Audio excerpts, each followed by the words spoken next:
Sunday supper at my house often includes super thick cut pork chops. I've taken these pork chops and I've cut a pocket in them with a very small opening. I've taken some string cheese that I had, which is mozzarella cheese, wrapped the prosciutto around them and put it inside a pocket that I have cut with a small opening inside each pork chop. Now 3 pieces like this fit in each side. So look at that. It's heavily seasoned with my European blend and some kosher salt.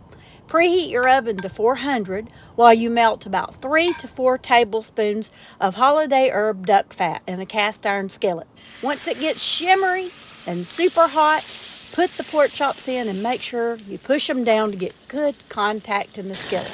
Then once they're brown on one side, I'll flip them over, just like that. I'm going to insert a meter so I cook them to the proper temperature and place it in my 400-degree preheated oven, just like this. And then I can go ahead and boil my pasta water while that finishes cooking. These should take about 20 minutes to complete cooking, which is plenty time to make pasta. So I've taken the juice from the pan, which chefs call fond, added some more European blend and garlic, let the garlic get tender, and then about a cup of pasta water. Stir in the pasta, and once it bubbles, it'll get nice and thick. Look at this.